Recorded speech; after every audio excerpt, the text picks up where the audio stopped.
Pengantin perempuan dan laki-laki nggak terlihat. Kamu dan aku tidak bisa melihat. Aku tidak tahu siapa yang bisa melihat.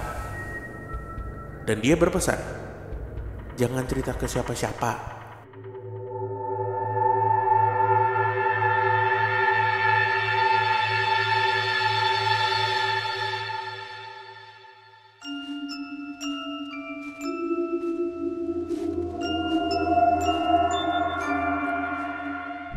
Assalamualaikum warahmatullahi wabarakatuh. Shalom, Om Swastiastu. Namo Buddhaya. Salam kebajikan. Selamat datang di podcast Malam Kliwon episode 555. Yap, betul sekali. Oke. Selamat pagi, siang, sore, malam teman Kliwon yang sedang menyaksikan atau mendengarkan di Spotify. Iya. Semoga sehat selalu ya. Ya, ini kita sudah beberapa lama tidak take ya sebenarnya ya. Lebih dari 2 minggu lah, karena kemarin kan Mas Bimo sempat dirawat ya. Ya. Sempat dirawat intensif, dan selama periode itu ternyata ada beberapa hal menarik juga ya. Misal, Lo bertegur sapa dengan seorang bapak-bapak yang lo sangka sakit. Oh. Nah, ini gak apa-apa, kita udah lama gak intermezzo kan. ya gimana Iya ya? kan? Boleh diceritain gak gimana tuh? Ntar lu deh, detailnya gue lupa. Iya kan, lu abis mau keluar ya, mau pindah ruangan apa? Pokoknya Iya. si bapak ini tuh dari WC, nggak sih? Iya. Ntar lu itu Gitu. di hari, nggak detailnya tuh. Ya pokoknya awal-awal itu di awal-awal. Ya itu di malam pertama. Enggak, udah di malam kedua. Nah, Jadi gimana tuh? di rumah. Jadi di rumah sakit yang gua inapin dirawat itu modelannya udah nggak ada ruangan yang bersama. Jadi semua kelas tuh sendiri-sendiri. Ya, one bed, one care lah, apalah itu istilahnya. Begitupun di UGD-nya. UGD-nya pun sendiri-sendiri gitu, bilik-bilik. Nah, di kelas yang pertama gua masukin itu bukan lorong ya. Jadi bagian-bagian gitu. Jadi ada 4 kamar, masing-masing sendiri. Toiletnya 2. Jadi 2 buat yang kamar 2 lagi buat kamar gua dan depan gua lah. Intinya gitu. Nah, di hari kedua gua ke toilet lah gitu ya. Ke toilet. Pas keluar ada bapak-bapak nih. Aduh, dia teman Kliwon bukan nih? Ya gak tahu.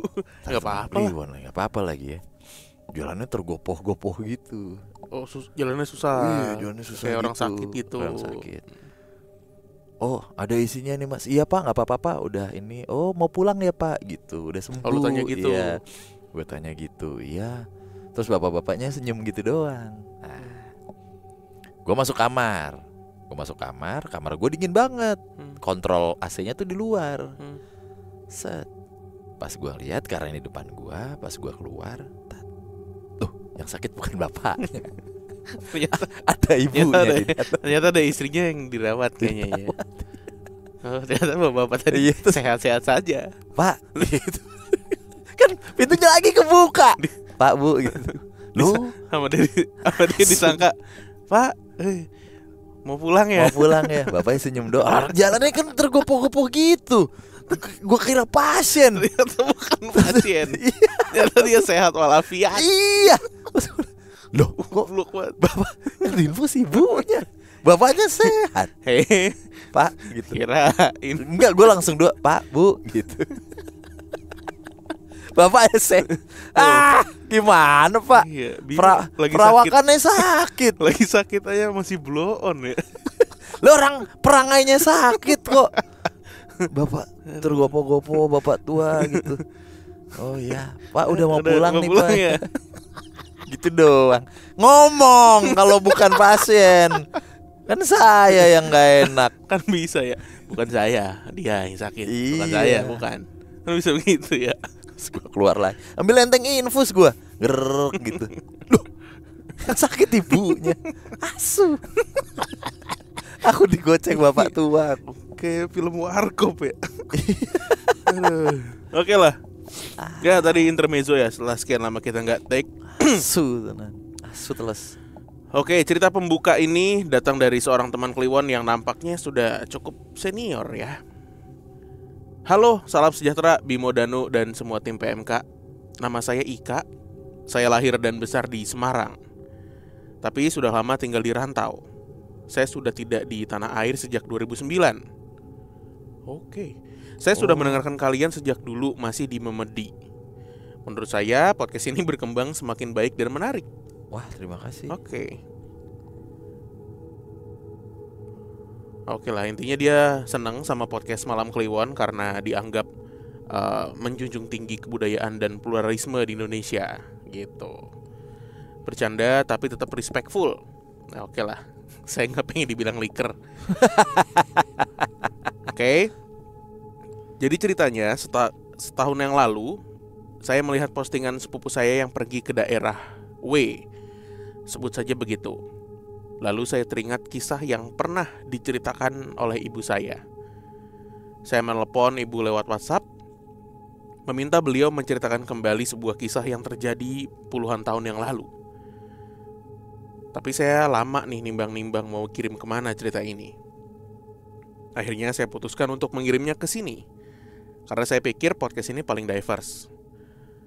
Saya dari Gen X tahun terakhir, dan ibu saya lahir tahun 1954. Demi memudahkan storytelling, kita sebut ibu saya dengan nama Yati. Yati lahir dan besar di sebuah dusun di desa W ini ya, kota W ini. Keluarga Yati bertani, dan ayahnya alias kakek saya, sebut aja namanya Jono, selain day jobnya bertani, beliau ini adalah seorang dalang wayang kulit dan punya sanggar wayang orang. Karena kegiatan ini, klub wayang termasuk anak-anak Pak Jono sering pergi ke desa-desa sekitar untuk ditanggep atau dibook gitu ya di pesta-pesta, baik itu untuk wayang kulit ataupun wayang orang. Dan mereka sering banget pulang malam. Maka yang namanya menemukan hal-hal yang kurang wajar itu udah biasa. Kayak ada macan Jawa melintas, hantu kemamang lewat, dan lain sebagainya. Ketika Yati berumur sekitar 9 atau 10 tahun, mungkin sekitar tahun 1960-an nih, orang tuanya mendapatkan sebuah undangan pernikahan dari kerabat jauh istri Pak Jono. Ibunya Yati atau nenek saya, sebut saja nama nenek saya ini Ratmi. Kerabat Bu Ratmi ini tinggal di sebuah desa di kecamatan. Karena pada saat itu Pak Jono dan Bu Ratmi punya anak banyak dan masih kecil-kecil, maka diputuskanlah Pak Jono saja yang pergi. Bu Ratmi jaga rumah dan anak-anak. Pak Jono dan Bu Ratmi ini punya 7 orang anak. Yati adalah anak kedua. Yati yang lebih aktif, pemberani dan petualang, menawarkan diri menemani ayahnya. Pagi buta berangkatlah mereka nih, dibekali beberapa ketupat buatan Bu Ratmi dan air minum. Jalan kaki ke arah barat. Sesekali mereka berhenti buat istirahat, makan dan minum bekal mereka. Saat itu mereka nggak punya jam tangan, jadi nggak tahu berapa jam lama perjalanan. Siang menjelang sore hari mereka sampai di desa tujuan. Mereka disambut hangat oleh kerabat di sana. Karena Yati termasuk populer di antara kerabat dari kedua orang tua, sebagai seorang pemain wayang orang cilik yang sering memerankan karakter Sri Kandi. Kerabat menginginkan Pak Jono dan Yati untuk tinggal beberapa hari.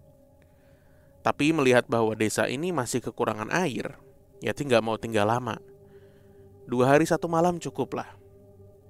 Dari observasi Yati, desa tempat tinggal kerabat mereka itu bisa dibilang tandus. Banyak tanah yang pecah. Gak semua orang punya sumur, dan sungai atau mata air terdekat tidak banyak menghasilkan air. Ini membuat Yati pengen pulang. Tetapi kontras dengan keadaan desa itu, kerabat Bu Ratmi ini adalah keluarga yang berkecukupan, bahkan tergolong berkelimpahan. Mereka adalah pengusaha beras yang punya banyak sawah dan banyak memperkerjakan penduduk setempat. Di acara hajatan itu, Yati bisa melihat banyak penduduk desa yang membantu jalannya acara, baik itu memasak, menghias pelaminan, dan segala tetek bengek dilakukan bersama secara gotong royong. Ketika sore hari tiba, Yati dan Pak Jono udah mandi, rapi, dan menggunakan pakaian yang bersih. Yati mulai bertanya nih, di mana mempelai? Dalam tradisi perkawinan di Jawa Tengah, acara nikah dan pesta dilakukan di rumah mempelai perempuan. Lalu beberapa hari kemudian akan ada pesta lagi di pihak laki-laki, yang disebut dengan ngunduh mantu. Tapi sudah seharian mereka di situ, Yati belum melihat mempelai perempuan. Ia sudah melihat kerabatnya mengenakan pakaian yang bagus dan berdandan layaknya orang tua mempelai. Ia sudah melihat pelaminan yang dihias penuh, tapi dia belum melihat the bride atau pengantin perempuan. Akhirnya pesta dimulai nih. Yati ingat itu udah sore, mungkin sekitar maghrib. Ada MC nih, dalam bahasa Jawa disebut Panoto Coro ya, mengumumkan rentetan acara. Formasi siap, orang tua mempelai siap, hadirin sudah duduk rapi termasuk Yati dan ayahnya. Gamelan ditabuh dan lain-lain, tapi Yati belum melihat pengantinnya. Dia bertanya pada ayahnya, "Pak, endi mantene?" Atau "Pak, mana pengantinnya?" Pak Jono memegang tangan Yati lalu berbisik, "Kowe ora weruh. Kamu tidak bisa melihat," katanya. "Oh, kamu lihat, Pak?" tanya Yati. "Enggak," kata Pak Jono. Lalu MC mengumumkan bahwa mempelai pria dan keluarga datang. Layaknya sebuah resepsi pernikahan, orang tua mempelai perempuan pun siap menyambut. Terlihat rombongan orang datang dari arah pintu masuk. Yati meyakini ada orang-orang yang kemungkinan adalah orang tua mempelai laki-laki. Namun ia tidak melihat mempelai laki-lakinya. Ketika ia melihat ke pelaminan, mempelai perempuan juga belum terlihat. "Pak, endi manten lanange?" Atau "Pak, mana mempelai prianya?" "Ada di situ," kata Pak Jono. "Bapak ngeliat?" "Enggak." Nah, Yati mikir nih, ini kalau dia nggak bisa melihat, ayahnya juga nggak bisa melihat, lalu ini pesta siapa? Lalu tiba-tiba ada angin besar berhembus dari arah rombongan mempelai laki-laki yang datang dari depan rumah, mengarah masuk ke dalam rumah, berhenti di pelaminan. Setelah itu MC mengumumkan bahwa mempelai telah bersanding. Lalu rentetan acara resepsi itu berlangsung seperti biasa. Sebagai catatan, ini resepsi aja ya, bukan yang ada ijab kabul atau holy matrimony gitulah. Dan saat itu belum ada listrik, gak ada mikrofon, megafon atau semacamnya.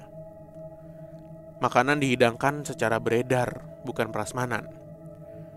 Pesta itu berjalan meriah, layaknya sebuah pesta perkawinan di desa pada zaman dulu. Dilanjut dengan acara begadang dan hiburan rakyat. Yang berbeda adalah tidak terlihat mempelai di pelaminan. Namun orang-orang yang bertindak sebagai orang tua masing-masing mempelai ada di situ. Pak Jono dan Yati pulang keesokan harinya. Meskipun kerabat mereka agak enggan melepas. Mereka merasa pertemuan itu belum cukup, terutama si nyonya rumah yang tampak sayang sekali dengan Yati. Tapi karena Pak Jono nggak mau meninggalkan istrinya di rumah hanya dengan anak-anak, keesokan pagi mereka pamit pulang ke dusun mereka di Kampung W ini, menempuh perjalanan panjang itu lagi. Sepanjang jalan Yati bertanya sama ayahnya, mencoba memahami apa yang terjadi. Tapi pada saat itu jawaban ayahnya simpel. Pengantin perempuan dan laki-laki nggak terlihat. Kamu dan aku tidak bisa melihat. Aku tidak tahu siapa yang bisa melihat. Dan dia berpesan, jangan cerita ke siapa-siapa. Cukup disimpan buat kamu aja. Tapi tentu saja Pak Jono ngobrol tentang ini dengan Bu Ratmi. Ketika sudah dewasa, tepatnya entah kapan, sepertinya ketika saya pun sudah besar, pada suatu acara kumpul-kumpul, entah itu di mudik atau lebaran, ketika mbah saya berkunjung ke rumah kami di Semarang. Ibu saya nih membuka cerita itu kembali. Ibu saya Yati ya namanya kan. Pak, itu sebenarnya gimana sih ceritanya? Mbah Jono sebenarnya kaget ibu masih ingat peristiwa itu. Lalu beliau menjelaskan, itu kan yang tahu semua tuh adalah simbokmu atau Mbah Ratmi. Jadi kerabat kita itu orang yang berkecukupan. Nah, yang kita kunjungi itu adalah juragan beras di dusun tersebut. Kamu inget gak betapa tandusnya dusun itu? Iya ingat, kata ibu. Simbah lanjutin. Nah, dusun yang setandus itu, mereka bisa berjualan beras sebanyak itu, memberi lapangan pekerjaan pada penduduk setempat, membantu perekonomian desa sehingga nggak terlalu miskin. Mengingat zaman itu kan masih zaman susah ya, banyak orang merasa terbantu. Tapi ya itu, kuwi kabeh ono regane, atau itu semua ada harganya. Harga untuk kerabat kita itu adalah mereka nggak bisa punya anak, dan mereka harus memelihara anak dari jenis yang nggak terlihat. Seperti layaknya seorang anak, ia juga tumbuh dewasa, yang pada suatu saat ingin menikah. Maka tibalah hari itu, ketika si anak ini bilang ingin menikah. Pengantinnya tentunya juga dari jenisnya yang tidak terlihat. Maka orang tuanya ini harus mencari keluarga yang juga memiliki anak dari jenis yang gak terlihat, tapi laki-laki. Bentar pak, gimana taunya kalau anak ini perempuan atau laki-laki? Ya mboh, gak tahu. Taunya anaknya kerabat kita itu berjenis kelamin perempuan. Dan mereka akhirnya menemukan sepasang suami istri yang memiliki anak seperti itu dengan jenis kelamin laki-laki. Dan si anak perempuan meminta agar pernikahan ini dilangsungkan selayaknya resepsi pernikahan manusia. Makanya yang kita datangi juga pesta perkawinan yang seperti pada umumnya, meriah. Cuma bedanya kita nggak bisa ngelihat pengantinnya, baik yang laki-laki maupun perempuan. Dah bener atau nggak bener, nggak perlu dicela, kata ibu. Bukan tempat kita atau siapapun untuk menilai. Saya rasa ada alasan mengapa Mbah Kakung saya pesan pada ibu waktu itu untuk tidak menyebarkan cerita tersebut. Ya karena beberapa hal lebih baik tidak perlu diungkap, apalagi jika didengar oleh telinga-telinga yang kurang bijaksana. Tapi saya dan ibu sepakat sekarang sudah aman untuk cerita, karena keadaannya udah gak sama. Kakek saya, Mbah Jono, udah meninggal tahun 2008, menyusul Mbah Ratmi tahun 2007. Ibu saya masih sehat dan saya masih rutin ngobrol melalui teknologi. Mbah Jono udah gak lagi menjadi dalang ketika beliau sudah gak mampu kerja siang malam. Kalau gak salah beliau terakhir mendalang itu ketika saya masih SD, akhir tahun 80-an. Beliau menghibahkan seperangkat gamelan beserta keris-keris ke adik laki-lakinya. Dan setelah itu kami gak tahu lagi kisah benda-benda berbudaya ini. Terima kasih Bimo, Danu, Gibran, dan seluruh kru PMK sudah membacakan. Ada juga pengalaman-pengalaman lain di tempat saya sekarang, tapi buat lain kali ya. Maju terus PMK dan terus menjadi meeting point keberagaman Indonesia. Amin. Amin. Jaya, jaya, jaya. Wah. Tahun berapa? Wah, ini 60-an akhir. Berarti belum ada foto ya? Belum ada salaman itu nikahannya? Belum ada WO. Tapi kan biasanya salaman juga ya? Nggak salaman ya? Nah itu karena udah, tapi kalau akhirnya foto kali ya. Kalau yang gue tangkep ya, warga sekitar tuh yang diundang ke situ kayak nauin aja udah. Betul, karena tadi di kalimat akhir di sesi akhir cerita ini dibilang kan, ya di warga situ akhirnya berterima kasih Iya, gitu, terbantu. Cuman itu yang nggak ada harganya gitu. Gila, kayak satu kampung nauin gitu ya. Oke lah, Ngeliat pengantinnya nggak? satu kampung nauin, tapi kan kampung paling nggak mungkin 100 orang, paling kampung-kampung kecil gitu kali. Apa kampung gede? Ya nggak tahu ya. Kampung Ya anggaplah 100 orang lah. ya, berapa kakak kan Berapa biasanya kakak itu. gitu. Apalagi backgroundnya tahun 60 dan di daerah itu juga. Ya bisa jadi semua jadi kayak saudara gitu kan kalau di sana. Yang menarik sebenarnya, tapi ini kalau latarnya 60 nih udah modern loh. 60-an. 60-an mah udah modern, Pak.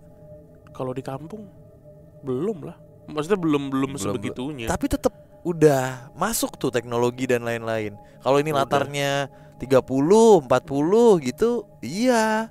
Udah. Kalau 60 tuh udah apa ya? Tapi ya kalau di kepala gua ya kayak megafon, mikrofon. Oh ya, itu Itu mah ya belum masih ada. belum ada, cuman secara ya bener sih masih. Yang menarik sebenarnya ya itu tadi, gimana caranya menentukan cowok dan cewek dan mencari orang yang punya itu. Iya. Gimana cara nyarinya gitu. Ya goib sih, Goib. bener. Kan mereka ibaratnya minta ini kan juga nggak ujuk-ujuk nyari sendiri gitu kan, pasti ada maklarnya Iya. ibaratnya. Nah yang cowok nih juga seneng, berarti yang cowok juga seneng ya? Dapat jodoh juga ente. Anjay. Ini ini kan makhluk yang dirawat dari kecil. Saat dewasa minta nikah nih dan dirayakan. Kalau pas mati gimana? Dikuburinnya gimana? Ada prosesi juga tuh. Kayaknya dia nggak mati deh. Iya sih. Pas sakit gimana? Saya mau dokter ini aja. Ayo ke hospital ayo.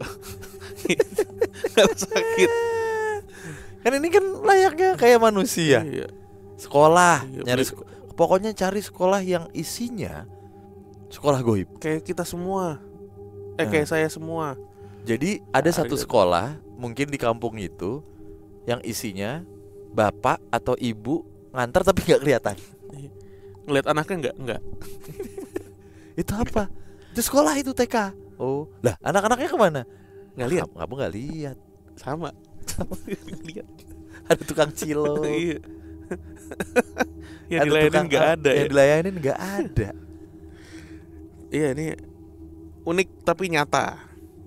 Lagian mau dirayain kayak manusia. Lalu kalau meninggal gimana nanti? Saya mau dikuburin di sebelah ayah saya. Waduh, repot juga tuh. Iya. Dan yang gua baru tahu juga ternyata mereka beneran tumbuh juga gitu ya. Nah ini juga kayak gitu. Makanya ini kan dirawat dari kecil gitu ya. Dia tumbuh. Apa sih bentukannya? Mungkin bukan orang, bukan yang wujudnya kayak orang gitu. Mungkin ya kapibara. Wombat. Mungkin wombat. Kemarin gue ke taman safari, binatang lucu-lucu banget ya. Asli lucu banget binatang. Apa ya yang gue kemarin lihat di rilis, kapibara apa wombat itu ya? Yang mana? Yang ngapain dulu? Yang dia tidak akan dimakan buaya. Kapibara ya. Karena dia tuh pokoknya kayak temennya buaya. Iya, ada satu klip yang naik di atas kan? Iya, dia di atas. Iya. Kenapa gitu kan? Ternyata reasonnya berdasarkan rilis yang gue tonton, karena kapibara bodoh. Jadi buaya nganggepnya bukan ancaman. Dia lagi udah naik gitu ya. Karena kapibara. Bener kan kapibara? Iya, karena si kapibara ini bodoh dan buaya menganggapnya itu bukan ancaman gitu. Ya udah lo di situ aja udah. Iya bener bro. Nah itu ini kan. Iya. Sering banget tuh. Iya bener kapibara. Bukan untuk ancaman, bukan ancaman untuk buaya, bukan ancaman untuk kapibara, tapi bukan berarti binatang buas yang lain tidak mengancam nih untuk kapibara. Karena singa atau ular bahkan gitu ya tetap nyerang.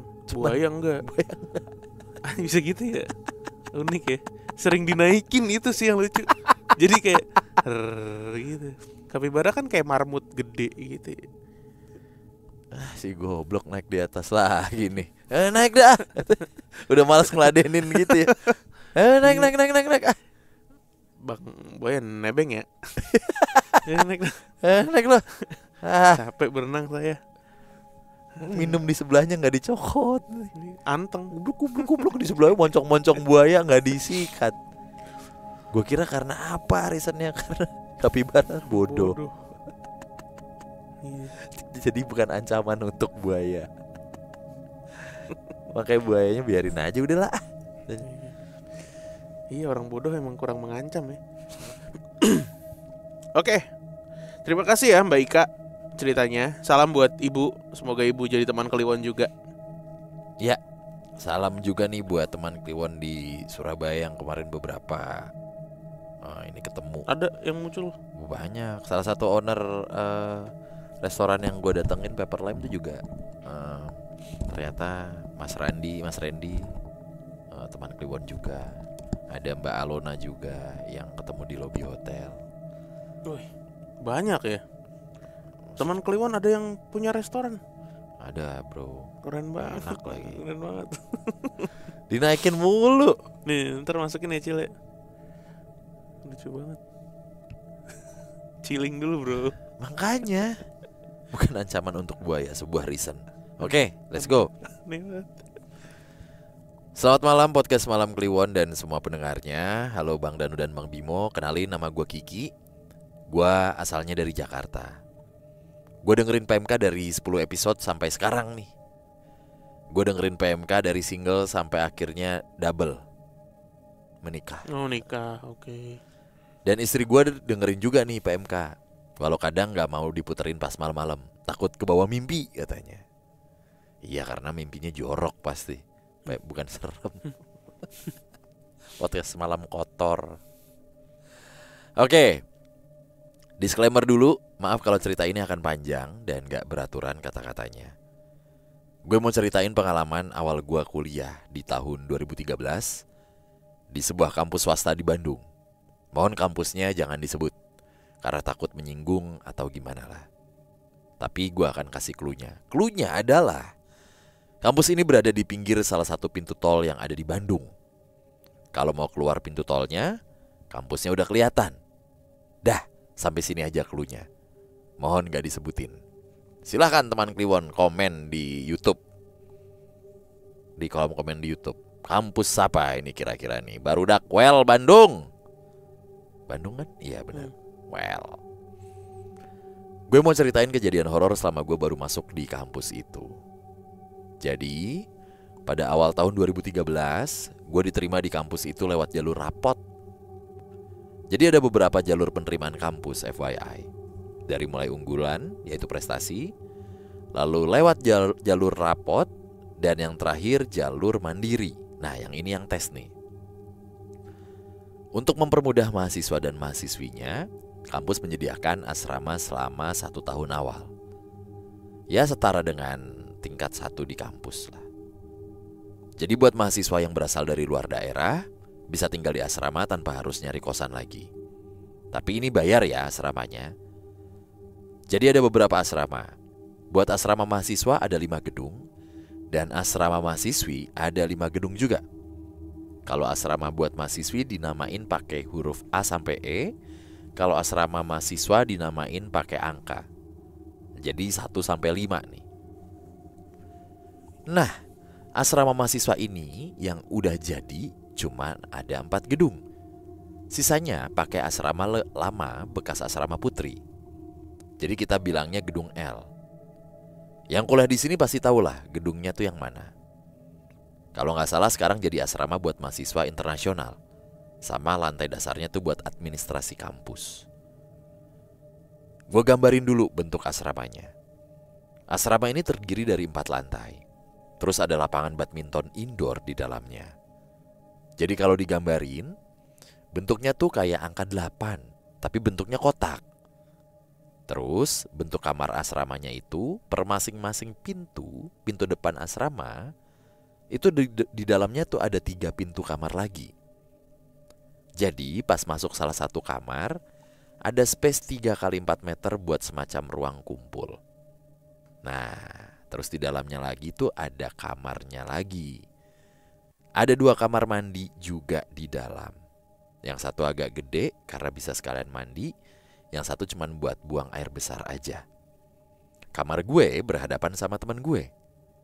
Nah, yang satu lagi sebelah gue depannya tuh kamar mandi. Semoga kebayang nih. Oke, jadi kayak rumah sakit gue nih berarti. Ada blok-blok gitu kali ya. Pada suatu hari, gue kuliah full dari pagi sampai malam. Gue masih ingat kejadiannya itu di hari Jumat. Jadwal di kampus pada zaman gue itu mulai kelas dari jam 6:30 sampai kelas malam yang berakhir di jam 8 malam. Jadi jam 7 pagi sampai jam 8 malam, 6:30. Biasanya kelas malam itu mulai dari jam 6 sampai jam 8. Kalau enggak lab, ya mata kuliah sampingan lah. Macam kewarganegaraan atau agama. Setelah kelar kelas, gue langsung balik ke asrama. Karena jarak asrama dari gedung kampus cuma 200 meteran. Gue jalan santai, karena masih banyak mahasiswa yang baru bubar dari gedung kuliah.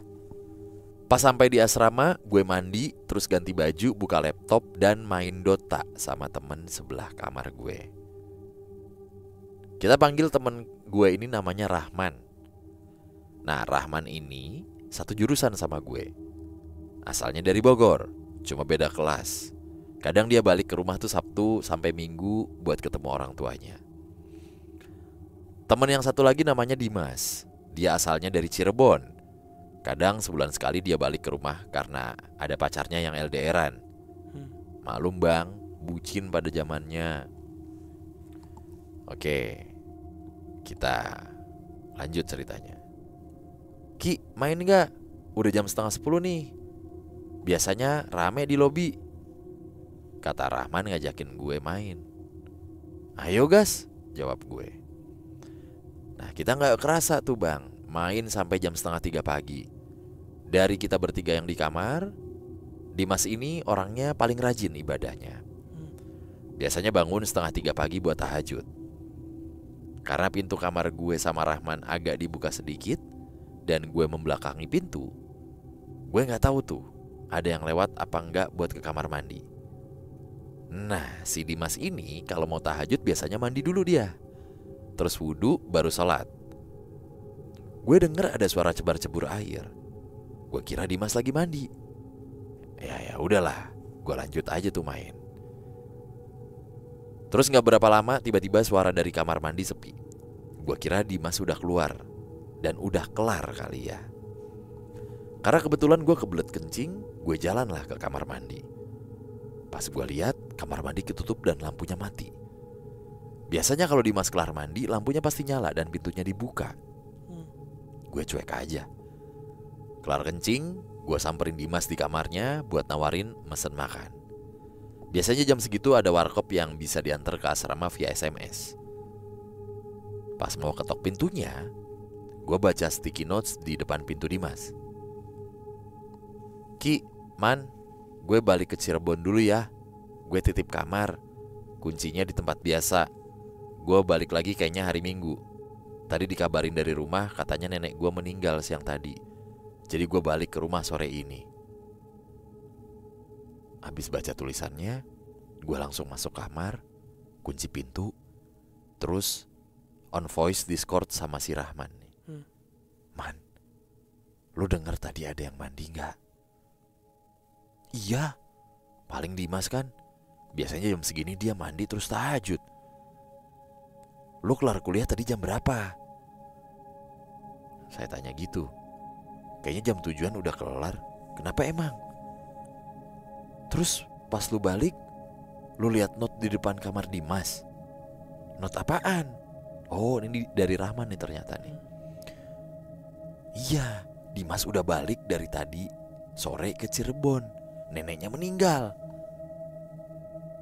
Gak pakai suara apapun tuh, langsung aja si Rahman nutup pintu kamarnya terus dikunci. Langsung off Discord. Kayaknya langsung tidur tuh anak. Gue juga langsung matiin laptop terus tidur. Anggap aja nggak ada kejadian apa-apa lah. Besoknya karena Sabtu dan Minggu, dimana itu hari libur lah ya, gue jalan-jalan sama temen gue sampai malam. Gue balik ke asrama jam 10-an. Karena di asrama tuh ada jam malamnya. Jam 11 pasti dikunci. Jadi gue udah di asrama sebelum jam segitu lah intinya. Gue balik, ganti baju, terus langsung tidur. Karena capek abis jalan-jalan jauh. Nah, sekitar jam 2:30 gue kebangun, terus kebelet kencing. Gue bangun dari kasur, terus pas mau buka kamar, gue dengar suara nangis di kamar mandi. Suaranya tuh semacam anak perempuan muda lah. Gue gak jadi keluar kamar. Lalu gue, karena laptop gue nih nyala dan si Rahman on Discord, gue tanya tuh si Rahman, "Man, lu denger suara orang nangis gak di luar? Kayaknya dari dalam kamar mandi gitu, agak bergema soalnya." Gue tuh masih bilang kayak gitu ke Rahman. Rahman bilang nih, jawab, "Enggak, gue dari tadi pakai headphone, jadi gak kedengeran apa-apa dari luar." Nah, kenapa emang? Jadi pas gue mau balas chat Rahman, suaranya tuh makin kenceng, suara nangisnya. Kali ini ada suara bayi nangis juga. Suaranya lirih gitu. Serius gak? Dengerin coba nih. Coba buka headphone, terus dengerin deh. Gue bilang kayak gitu ke Rahman. "Iya anjir, ada suara anak perempuan sama bayi. Di kamar ini cuman kita berdua doang kan ya? Ini asrama cowok, masa ada suara cewek sama bayi malam-malam? Udah gue mau tidur ah." Ternyata bukan gue doang yang dengar. Selama 2 hari gue diteror dengan kejadian macam-macam. Ada yang mandi, ada suara bayi sama perempuan nangis. Pas hari ketiga, ada yang nyalain keran air. Padahal gak ada yang di kamar mandi. Oke, usut punya usut, katanya kamar yang gue tempatin dulunya pas masih jadi asrama putri, ada yang pernah bunuh diri di kamar mandi itu karena hamil sama pacarnya. Dan cowoknya gak mau tanggung jawab. Itu ternyata katanya demikian. Mungkin sekian dulu bang cerita dari gue. Makasih kalau mau ceritain. Maaf kalau terlalu panjang banget. Next gue ceritain soal dosen gaib pas gue kuliah malam sama Tante Kunti di lab komputer yang sering nemenin mahasiswa pas nginep di lab. Semoga PMK makin jaya dan kita semua diberikan kesehatan ya. Amin. Amin. Thank you. Siapa tadi panggilannya? Namanya? Ki gitu. Dia kuliah di kampus daerah? Nggak disebutin. Cuman cluenya adalah kampus yang kelihatan dari pintu tol kalau mau ke Bandung, dan kalau keluar tol langsung ada tuh kampus, intinya kayak gitu. Oh, deket gate berarti ya? Ya. Ada asramanya gitu. Ya, asrama putra dan putri. Kalau putri itu sebutannya A sampai E, kalau putra 1 sampai 5. Ya, sebut gitu. Tapi kenapa selalu klise ya? Kalau ada suara perempuan dan ada suara anak tuh, suara bayi gitu. Maksudnya? Selalu klise gitu ininya. Reveal-nya gitu. Ternyata dulu di situ ada bunuh diri dan lagi hamil. Ya. Nggak di ini sama pacarnya gitu, selalu kayak gitu ya. Ini dari sekian ratus episode ya yang beredar, 1 banding berapa yang kayaknya kita jarang banget menemukan sundel bolong ya? Pernah, tapi jarang banget. Pernah, memang pernah. Maksudnya setelah jarang. Cerita itu sampai detik ini nggak ada. Nggak ada. Bahkan nggak ada, bukan jarang. Apa mulai tergusur popularitas sundel bolong sekarang ya? Iya gak sih? Bahkan Ya. di film-film aja tuh nggak ada. Nggak ada gitu, udah nggak laku. Karena film-film horor sekarang juga bukan pocong dan kuntilanak. Iya, makin ini ya, makin diverse, makin macem-macem. Kemarin ada yang horor Katolik kan, exorcism. Ya. Ada yang racun rumah tangga. Bingung Ada, nih, PMK macam-macam. bikin filmnya tentang apa ya? Udah diambil semua. Oh enggak, ada satu yang belum. Apa? Ya maksud kita kasih tahu di sini? Horor wasit nggak pernah ada. Enggak ada. Pengalaman horor wasit sepak bola. Tapi lu tahu kan sundel bolong? Kenapa ada sundel bolong? Dari mana asalnya? Ih, ya ada Cil.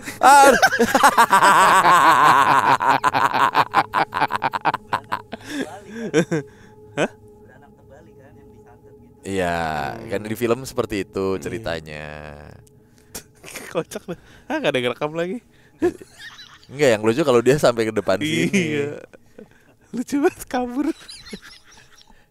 Ke depan sini kan masuk frame dikit. In frame. Dikit. Kabur. Oke. Ya. Ya, terima kasih teman Kliwon yang sudah mendengarkan atau menonton episode kali ini, episode 555. Kita ketemu lagi di episode berikutnya. Dadah. Dadah.